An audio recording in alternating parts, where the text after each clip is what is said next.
말도 안 되는 일이 벌어졌습니다. 여기 30년간 일본에서 인정받던 지질학자가 하루아침에 모든 것을 잃었다고 합니다. 9.0 규모의 대재앙이 온다는 연구 결과를 발표했다가 일본 정부로부터 해임당해버린 것인데요. 일본은 대체 뭘 숨기고자 하는 걸까요? 과연 일본에서 무슨 일들이 벌어지고 있던 걸까요? 저는 일본 도쿄대학 지진연구소 출신의 55세 지질학자 하야시 도시히코입니다. 다들 아시겠지만 일본과 지진은 떼어놓을 수 없는 사이이고 전 지질학자로서 일본에 발생할 수 있는 수많은 크고 작은 지진에 대한 연구를 진행하고 있었어요. 그 중에서도 제가 집중적으로 파오던 연구가 하나 있었습니다. 무려 30년간 진행한 연구인데 바로 난카이 트로프 지진이었죠. 제가 30년이라는 긴 시간 동안 난카이 트로프 지진을 연구하는 것에는 다 이유가 있었습니다. 이 지진은 분명 30년 내 발생할 가능성이 100%로 보여지고 있었고 그 규모가 역대급인 9.0 이상이 될 것으로 보여지는 충격적인 연구 결과가 있었죠. 이는 가상의 추측이 아닌 30년간 진행한 연구 결과에 기반된 것으로 확실한 결과였습니다. 확실한 연구 결과만을 근거로 발표를 해야 하기에 신중했고 더 시간을 끌어서는 안 된다는 입장이었어요. 여기서 더 시간을 지체하다간 대비조차 못하는 최악의 상황을 맞이할 수도 있겠어. 이제는 일본 정부의 해당 연구 결과를 공표하고 발표하는 게 좋을 것 같아. 전 이 충격적인 연구 결과를 발표했으나 일본 정부는 이 진실을 은폐하기 바쁜 아주 비상식적인 행동을 하기 시작했습니다. 일본 정부는 당장 크게 다가올 재앙을 받아들이고 대비하는 것이 아닌 당장의 부동산 시장과 외국인 투자에 미칠 영향을 우려하는 게 우선이었죠. 제 연구 결과를 묵살하고 음해하기 시작했습니다. 그러나 30년간 이어진 제 연구 결과에는 어떠한 이변도 없는 그야말로 아주 확실한 내용이었죠. 역사적 주기성을 먼저 살펴볼 수 있었습니다. 실제로 난카이 트로프에서는 100년에서 150년 주기로 최소 규모 8 이상의 대지진이 반복적으로 발생하고 있었어요. 이를 통계로 최근 발생한 대지진은 1944년 쇼난토 난카이 지진이 규모 8.1이었고 1946년 난카이 지진이 규모 8.4였죠. 그 이전에도 1854년, 1707년 등 주기적으로 지진이 발생했으며 현재는 약 80년 이상 지났기 때문에 다음 지진이 임박한 상황이라는 것을 인지해야 하는 상황이었습니다. 또한 지각 변형 관측 데이터를 살펴봐도 제 연구 결과에는 타당한 근거가 있었죠. GPS 및 지질 조사 결과 난카이 트로프의 판 경계에서 상당한 에너지가 축적되고 있는 것이 확인되었습니다. 그리고 태평양판이 일본열도 아래로 밀려 들어가는 서브덕션 과정에서 거대한 응력이 쌓이고 있는 것도 확인할 수 있었죠. 무엇보다 집중해야 할 것은 바로 전조 현상이었습니다. 난카이 트로프 인근 해역에서 슬로우 슬립인 단층이 느리게 미끄러지는 현상이 증가하고 있었고 과거 동일한 징후가 관측된 후 대지진이 발생한 사례가 근거였습니다. 확실하고 타당한 근거가 있음에도 신중하기 위해 긴 시간을 투자해 연구를 한 것이지만 일본 정부에서 묵살을 해버렸다는 것에 충격이 컸습니다. 난카이 트로프의 지진은 그야말로 대지진으로 예상되는 피해 규모를 감히 추측조차 할 수 없는 수준이었죠. 그럼에도 대략적으로 예측을 해보자면 사망자의 경우 32만 명, 경제적 피해 222조엔 약 2,000조 이상이 될 것으로 추산할 수 있었어요. 도카이, 긴키, 시코쿠, 규슈 지역에 큰 피해가 있을 것이고 특히나 도쿄, 오사카, 나고야, 고베 등 대도시 타격 가능성이 높기에 그야말로 폐허화가 될 수도 있는 수준으로 추측할 수 있는 사안이죠. 심지어 대지진의 여파로 인해 쓰나미 발생 여부도 고려하지 않을 수 없으며 쓰나미 발생 시 태평양 연안 도시들이 심각한 침수 피해를 입을 가능성도 열어둬야 하죠. 기본적으로 규모 9.0에 가까운 대지진의 경우 광범위한 건물 붕괴, 화재, 교통, 통신 마비뿐 아니라 집안 액상화 현상으로 건물 및 도로 침하 우려 등 일본 전역의 인프라 붕괴 및 경제적 손실이 상당할 것으로 보여지고 있습니다. 또한 쓰나미뿐 아니라 난카이 트로프 지진과 함께 후지산 분화 가능성도 제기되는 상황이었죠. 1707년 난카이 트로프에서 지진이 발생한 후 약 49일 만에 후지산이 대규모 분화를 일으킨 실제 사례가 있습니다. 물론 이 자연재해를 인간이 막는 것은 결코 불가능한 일이지만 예방과 대비를 할 수 있는 충분한 시간은 벌 수 있으며 그걸 통해 피해를 최소화할 수 있는 방법을 지금부터 찾아야 한다는 것이 제 의견이었죠. 일본 정부는 확실한 근거를 바탕으로 30년간 진행한 제 연구에 대한 결과를 일본 정부의 이익만을 위해 은폐하고 묵살하기 바쁩니다. 이건 대중들의 알 권리를 침해하는 일이며 추후 다가올 큰 대재앙에 대한 충분한 대비조차 할 수 없도록 만드는 정부의 무능함이라 생각합니다.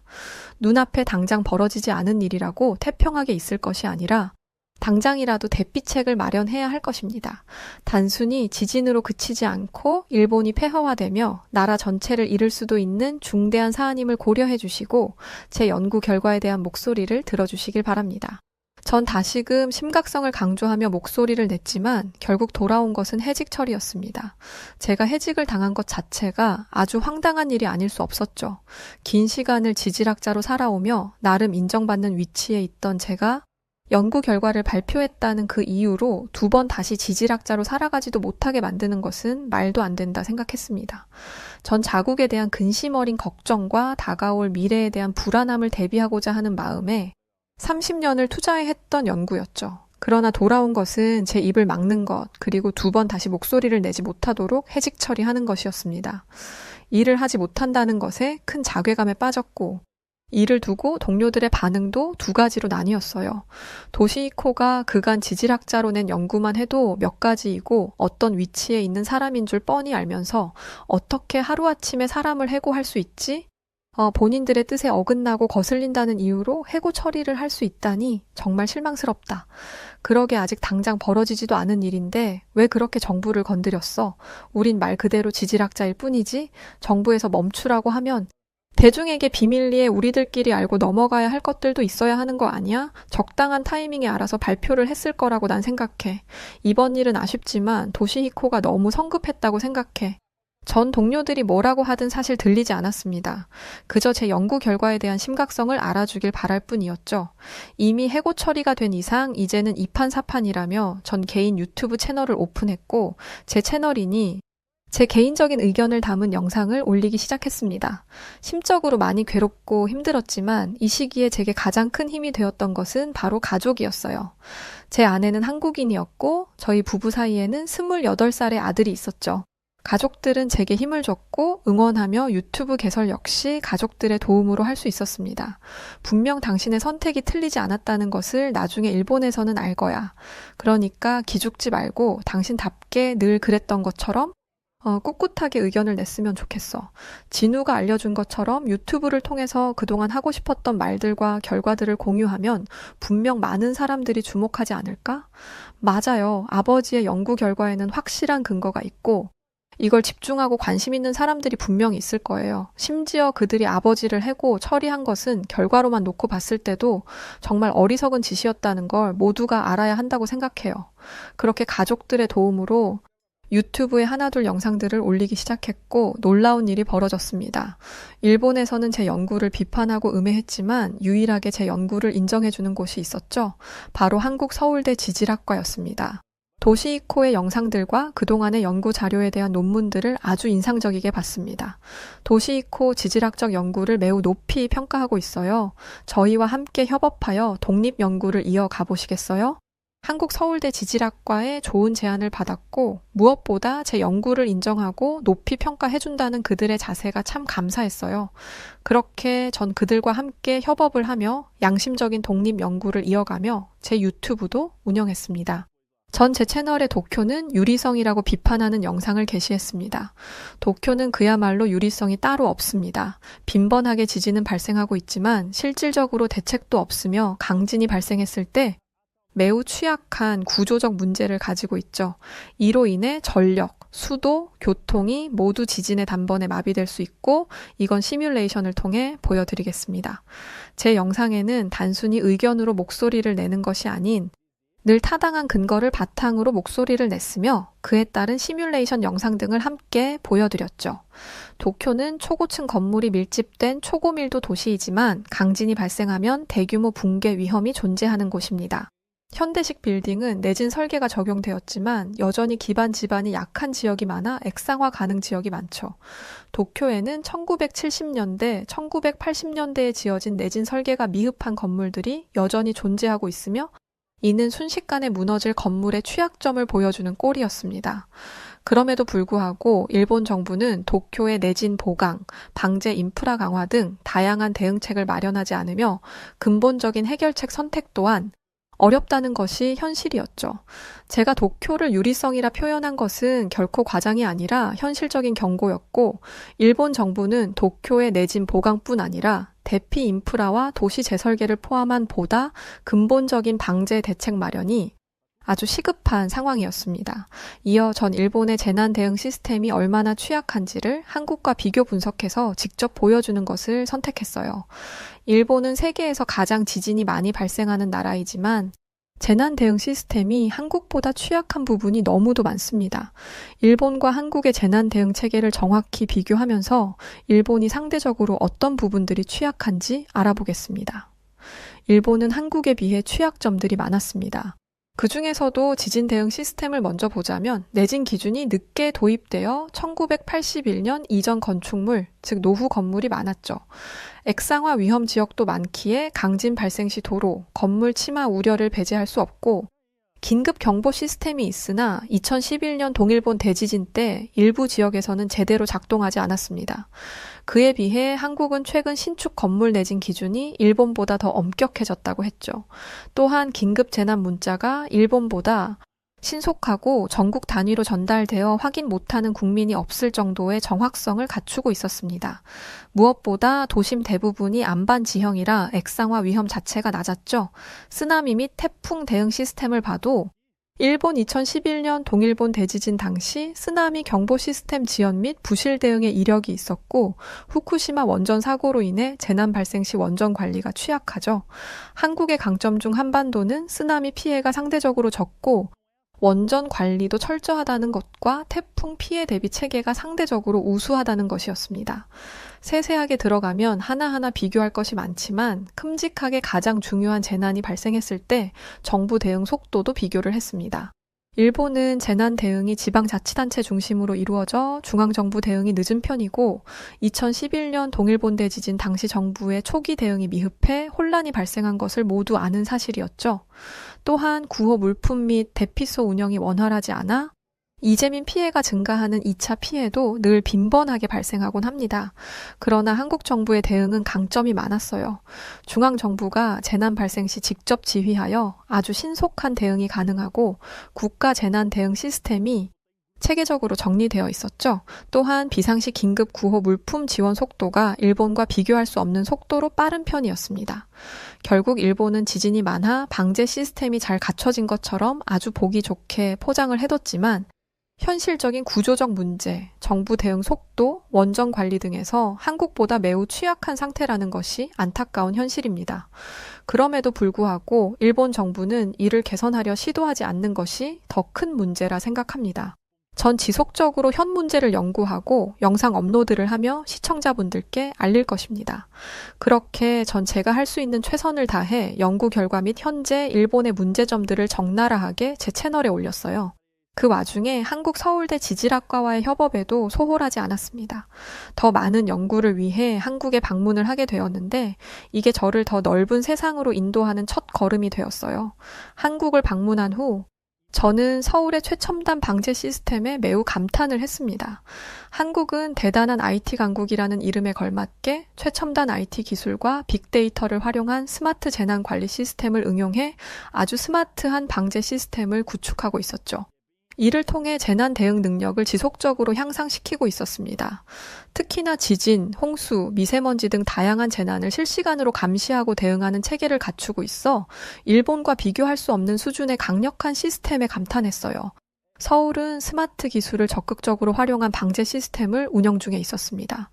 로트 기반 재난 감지 센서를 주요 건물, 다리, 터널 등에 설치하여 지진, 홍수, 화재 등을 조기에 감지할 수 있었고 AI 빅데이터 분석을 통해 기상 정보와 CCTV 데이터를 분석해 재난 예측 및 대응에 최적화된 모습이었죠. 또한 드론과 로봇을 활용해 화재, 홍수, 붕괴 위험 지역을 실시간으로 모니터링하고 디지털 트윈 기술로 가상 도시 모델을 만들어 재난 시뮬레이션 및 대피 경로를 파악하고 있었습니다. 끝으로 5G 기반 긴급 통신망을 구축해 재난 시에도 신속한 정보 전달과 긴급 구조 활동이 가능하도록 시스템이 구축되어 있었어요. 이 외에도 홍수 태풍 대비 스마트 방제 시스템, 화재 대기오염 대응 시스템 등 각각 세부적으로 다양한 시스템들이 있었습니다. 가장 놀라운 것은 상황 발생 시 전 국민에게 1초 내에 긴급 재난 문자를 발송하는 초고속 재난 경보 시스템을 운영하고 있다는 것이었죠. 서울은 그야말로 미래 도시라 해도 과언이 아닌 수준이네요. 스마트 방제 도시라니 상상도 못 해봤습니다. IT 기술과 빅데이터를 결합하여 최첨단 재난 대응 시스템을 이렇게 구축해뒀다니 발전하는 시대에 알맞은 변화를 하고 있는 유일한 국가라고 할 수 있네요. 제가 일본 정부에 바라는 것은 정말 이 정도도 아니라 인정하고 대비하는 것이었는데 한국은 정말 대단하네요. 전 한국의 높은 수준에 많이 놀랐습니다. 지질학자라면 누구나 한국의 이런 시스템을 보면 놀랄 수밖에 없고 이곳에 몸담아 연구를 하고 싶은 욕구가 생길 수밖에 없었죠. 처음으로 이때 한국인으로 태어났으면 정말 좋았겠다는 생각을 했고 한국인인 제 아내가 부럽기까지 했던 순간이었어요. 제게 한국 서울대에서 좋은 제안을 준 것은 맞으나 어디까지나 전 일본인이니 한계가 있다고 생각했습니다. 만약 한국인으로 태어나 제가 이곳에서 지질학자로 살았다면 제가 원하는 연구를 하며 미래지향적인 인생을 살 수 있었겠구나 싶어 서글퍼졌어요. 이어 저는 한국의 시스템에 대해 더 놀라운 얘기들을 듣게 되었습니다. 한국은 이런 시스템들이 잘 구축되어 있어서 실제로 큰 태풍이나 지진에도 일주일 이내에 복구가 가능하다고 했죠. 이건 정말 대단한 일이었습니다. 일본은 3개월이 넘어도 복구가 어려운 게 현실이었으니 말이죠. 그래서 전 이 두 가지를 비교하는 데이터를 공개하기로 결심했고 한국 엔지니어링의 우수성을 부각시키며 일본이 반성하길 바랐습니다. 한국과 일본의 재난 복구 속도 차이는 아주 극명하게 드러나고 있다는 데이터입니다. 한국은 최첨단 IT 기술을 활용한 스마트 재난관리 시스템 덕분에 태풍이나 지진 발생 후 일주일 이내에 주요 복구가 완료되는 반면 일본은 3개월 이상 걸리는 경우가 대부분이죠. 실제로 2022년 태풍 흰남노가 발생했을 때 한국은 3에서 5일 만에 전력과 도로 복구를 완료했고 일본 피해 지역은 3주 이상 전력 공급이 중단되었습니다. 또한 2016년 경주 지진 5.8 규모로 발생했을 때 한국은 일주일 내 주요 건물이 복구되었고 동일 규모 일본 지진은 무려 3개월 이상 복구를 지연시켰죠. 한국의 엔지니어링 우수성은 상당한 수준이며 일본은 현재의 심각성과 무지함을 인정하고 변화하는 것에 집중해야 합니다. 발전하고 있는 지금 이 순간에도 제자리 걸음만 한다면 일본의 미래는 그야말로 처참할 것을 장담합니다. 이렇게 방송을 하고 난 후 반응은 아주 뜨거웠어요.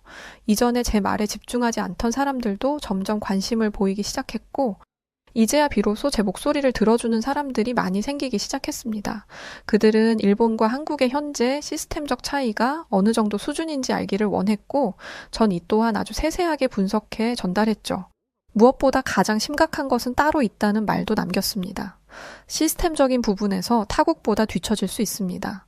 다만 일본의 가장 큰 문제는 현재의 문제와 다가올 문제를 인정하지 않고 그저 회피하고 있다는 것이죠. 그렇다고 일이 벌어진 후 뒷수습을 제대로 하느냐? 그것도 아닙니다. 예비, 대응, 해결 이 셋 중 어느 것 하나도 똑바로 하지 못하고 있다는 것이 가장 큰 문제라는 것을 꼭 알아주시길 바랍니다. 줄곧 강조했던 난카이 트로프 대지진의 심각성 또한 꼭 주목해 주시길 바랍니다. 많은 사람들이 제 목소리를 들어주고 있을 때를 놓치지 않고 저는 다시금 다가올 난카이 트로프 대지진에 대한 심각성을 강조하기 시작했어요. 영상을 처음 올렸을 당시 반응은 별로 좋지 않았었죠. 전문가들이 말한 것 중에 정말 벌어진 일이 몇 개나 있죠. 막말로 난카이 트로프 대지진이 발생한다고 쳐도 그걸 막을 수 있는 방법은 없는 것 아닌가요? 왜 이렇게 선동해서 사람들을 공포에 빠지게 만드는지 이해할 수 없네요. 왜 이렇게 계속 말하는 건지 예측은 계속 바뀌는 거 아닌가요? 30년 내에 언젠가라면 확실한 것도 아니잖아요. 30년 내내 우리 일본인들이 불안에 떨며 살기를 바라나요? 이미 너무 오래전부터 나온 얘긴데 여태 아무 일도 없는 걸 괜히 주목받으려 쇼하지 마세요. 모두 제 말에 부정적인 반응을 강하게 보였지만 이번에는 달랐습니다. 오히려 제게 난카이 트로프에 대한 얘기를 더 해달라고 요청을 했고, 전 다시 한번 제대로 이야기를 다루게 되었어요. 난카이 트로프 지진은 이제 더 이상 언젠가라는 먼 훗날의 이야기로 둘 것이 아니라 미리 대피책을 둬야 하는 중대한 사안입니다. 만약 지진의 여파가 후지산 폭발로 이어질 경우 매우 심각한 상황을 초래할 수 있죠. 도쿄 수도권 99%가 마비될 것이고 원전 사고 가능성도 있습니다. 이는 후쿠시마 사태보다 10배 이상은 심각한 수준으로 대재앙이 일본을 덮칠 수 있습니다. 난카이 트로프 지진으로 왜 후지산 폭발 가능성이 있는지부터 차분히 설명을 했습니다. 지진으로 인해 지각이 크게 변할 수 있고 이런 지각 변화가 후지산을 포함한 화산의 활동을 자극할 수 있죠. 결국 지진의 충격이 화산 내부의 마그마 통로에 영향을 미쳐 폭발을 일으킬 가능성이 있는 것입니다. 또한 후지산은 활화산으로 수백 년간 폭발이 없었으나 여전히 폭발할 위험이 존재하는 화산이죠. 최근 연구에 따르면 후지산 내부의 마그마 활동은 지금도 활발하게 이루어지고 있다고 밝혀졌어요.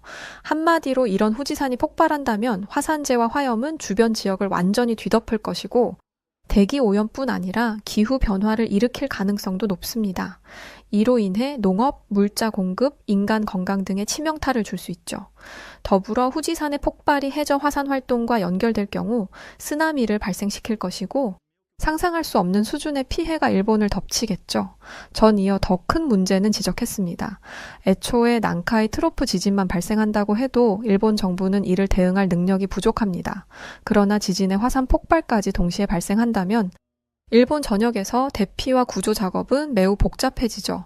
한순간에 일본은 마비가 될 것이고 수많은 목숨을 앗아가는 것을 두 손 놓고 볼 수밖에 없는 처참한 순간을 맞이하게 될 것입니다. 그 고비를 넘겼다고 한들 일본 경제는 처참하게 무너져 세계 경제에도 충격을 줄 수 있습니다. 일본에 닥쳐올 재앙에 대한 큰 경고에 이어 전 한국의 대체 에너지 기술이 얼마나 앞서 있는지를 강조했습니다. 한국은 대체 에너지 기술 분야에서 세계적으로 선도적인 위치를 차지하고 있습니다. 특히 태양광, 풍력, 수소와 같은 청정 에너지 분야에서 아주 강력한 기술력을 보유하고 있죠. 태양광은 세계 1위 수준이고 신재생 에너지 3020 계획을 통해 2030년까지 태양광 발전 비율을 20%로 확대할 목표도 있습니다. 한국은 정부 차원에서 대체 에너지에 대한 강력한 정책적 지원을 아끼지 않고 있으며 지속 가능한 에너지 시스템을 구축하기 위한 투자와 연구 개발이 활발하게 이루어지고 있어요. 이 덕에 한국은 앞으로도 글로벌 대체 에너지 시장에서 아주 중요한 역할을 할 것입니다.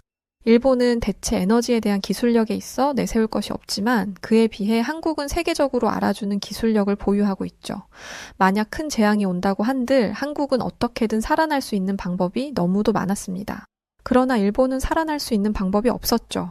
전 이런 일본의 심각성을 계속해서 한국과 비교하며 말을 했지만 실질적으로 일본 정부의 태도가 달라지는 것은 없었습니다. 그럼에도 꿋꿋하게 제가 할 수 있는 제 역할을 했죠. 그러던 중 놀라운 현상 하나를 발견하게 되었어요. 일본의 자연재해와 경제 침체가 심화되면서 점점 많은 일본인들, 특히나 젊은 세대가 한국으로 이주하는 현상을 목격하게 되었습니다. 서울, 부산 등 한국 주요 도시에 일본인 커뮤니티가 급증하고 있었고 일명 한국 드림을 꿈꾸는 일본 청년들이 많다는 것을 알게 되었어요.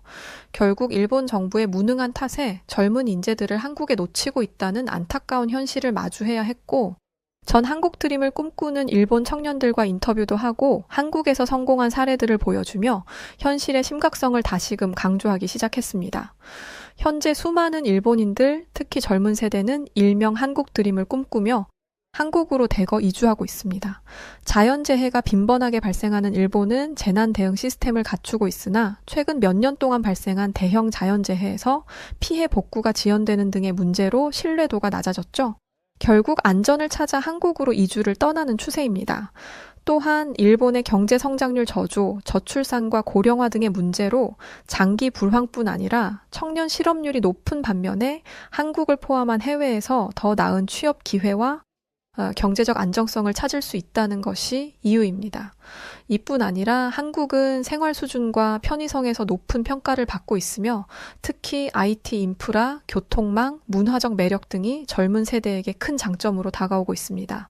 스마트 도시 환경과 디지털화된 생활은 일본의 전통적인 도시 생활과 비교했을 때 현대적이고 편리하다는 인식을 주고 있죠. 가장 큰 차이로 일본의 낙후된 산업 구조와 경제적 정체성에 비해 한국은 젊은 세대에게 더 많은 성장 잠재력을 제공한다는 이유로 현재와 같은 이주 현상은 지속될 것으로 예상됩니다. 이어 실제 일본 청년들의 인터뷰를 이어갔습니다. 한국은 경제적으로 나아지고 있고 청년들에게 다양한 기회를 제공해주고 있어요. 또 일본처럼 자연재해에 대한 불안감도 없고 재해가 일어나도 한국은 대응은 빨리 해서 일상생활과 안전에 불안함이 없어요. 한국은 생활 환경이 꽤나 현대적이고 교통 시스템이나 인프라가 아주 편리해요. 일본보다 효율적이죠. 일본 청년들은 한국 드림을 꿈꾸며 이주하길 잘했다는 의견이 대다수였고 다시 일본으로 돌아오고 싶냐는 제 물음에 모두 아니라고 대답을 했죠. 그렇다면 실제 한국에서 터를 잡고 살며 성공한 청년들의 사례가 궁금해지기 시작했습니다. 그래서 전 그들을 직접 수소문 끝에 찾아 나섰고 인터뷰를 할 수 있었죠. 전 유리코라고 해요. 일본에서 디자인 학과를 졸업하고 바로 한국으로 유학 와서 패션 브랜드를 시작했죠. 한국의 패션 산업이 글로벌 시장에서 인정받기 시작하면서 제 브랜드도 해외 진출까지 할 수 있었어요. 물론 수많은 고비는 있었으나 결국은 한국 트렌디한 환경 덕에 성공할 수 있었죠. 전 일본에서 게임 개발에 매진하다 한국 게임 회사에 취직을 했어요. 그때 한국 게임 시장의 규모와 발전 가능성을 보고 제 게임 개발 회사를 차렸거든요. 그야말로 맨 땅의 헤딩이었는데 지금은 여러 글로벌 게임 대회에서 수상도 하고 큰 인기도 얻고 부도 얻었어요. 그들은 모두 한국으로 온 것을 만족하며 살고 있었습니다. 한국에서 살고 있다 보니 한국에 대한 장점에 대해 누구보다 잘 알았고 일본의 취약점 역시 제대로 파악하고 있었죠. 정말 쓰린 현실이 아닐 수 없었습니다. 사실 저라는 사람 하나가 할 수 있는 일은 정말 없다는 것을 깨닫게 되었어요. 그럼에도 천천히 알리다 보면 언젠가 달라질 거라 믿었습니다. 그러던 중 동일본 대지진을 예언했던 유명 만화가의 새 작품에 대한 논란이 시작되었어요. 만화가는 7월 5일에 난카이 트로프 지진이 일어날 것이라는 내용으로 베스트셀러가 되었고 일본 사회는 그제야 집단 공포가 확산되었습니다. 이 만화가는 동일본 대지진을 예언한 것으로 아주 유명한 인물이었죠. 그의 예언은 단순한 픽션이 아니라 실제로 일본에서 대형 자연재해를 예상하는 내용으로 사람들의 관심을 끌었습니다. 만화가가 그린 작품은 지진과 같은 자연재해가 발생하는 상황을 다루고 있었고 이는 그의 예술적 접근과 현실 세계의 자연재해 사이의 연결고리를 제공하고 있었죠. 제가 수많은 경고를 할 때 모두 들은 척도 하지 않았지만 이 만화가의 작품이 유명해지는 이 시기에 맞춰 일본인들의 한국 이주 시도는 난리도 아닌 상황이었습니다. 한국행 티켓이 매진되고 한국 부동산에 대한 일본인 투자가 급증한다는 뉴스까지 전해지고 있었죠. 일본이 몰락할 것이라고 이제는 자국민들도 인지를 한 것입니다. 그러니 변화하는 것을 함께 하려는 것이 아니라 안전한 한국으로 도망을 치려는 것이죠. 전 이 사태를 가만히 지켜보다 입을 열었습니다. 결국 일본의 모든 문제가 자민당 일당 독재와 세습 정치에서 비롯된 것입니다. 한국을 보십시오. 활발한 자유민주주의와 정권 교체를 통해 끊임없이 혁신하고 발전하는 모습이지 않습니까? 한국은 이제 세계에서도 우위에 있는 국가로 감히 신용조차 낼 수도 없는 수준에 이르렀습니다. 반면 우리 일본은 그야말로 유통기한 지난 정치에 고여 있으며 이로 인해 국가의 몰락을 하루하루 앞당기고 있다는 것을 알아야 할 것입니다. 결국은 제 외침은 들리지 않았지만 제게는 다른 희망이 생겼습니다. 제 아들이 근무하는 한국 건설사가 일본의 재해 복구와 안전 인프라 구축을 위한 대규모 프로젝트를 수주하는 성과를 거둔 것이죠. 늘 아버지인 제가 어떤 부분에서 걱정하고 고뇌하는지를 잘 알고 있던 아들이라 그런지 본인이 할 수 있는 선에서 저와 함께 해주려는 것이었죠. 한국의 기술력과 안전 시스템이 일본을 구원할 수 있는 유일한 희망이라는 것을 저뿐 아니라 아들도 알고 있습니다. 부디 이 프로젝트가 무사히 끝이 나서 일본이 발전하고 시스템 구축하는 것의 첫걸음이기를 바랄 뿐이죠. 한일 협력으로 꼭 성과를 거두길 바랄 뿐입니다. 하나 확실한 것은 한국에서 배워야 일본의 미래가 있다는 것이고 이걸 이미 젊은 일본인들은 아는 것 같습니다. 네, 오늘 이야기는 여기까지입니다. 난카이 대지진 정말 많이 들리는 이야기인데 실제로 벌어질까봐 솔직히 걱정도 됩니다. 그래서 그런가 요즘 곳곳에 일본 젊은이들이 많이 보이던 이유가 이런 것일 수도 있겠네요.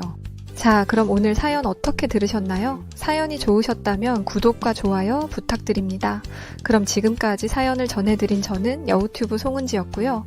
저는 더 좋은 이야기로 다시 찾아오겠습니다. 영상 시청해주신 모든 분들 고맙습니다. 그리고 늘 감사드려요. 항상 사랑합니다. 늘 건강하세요. 당신만의 유튜브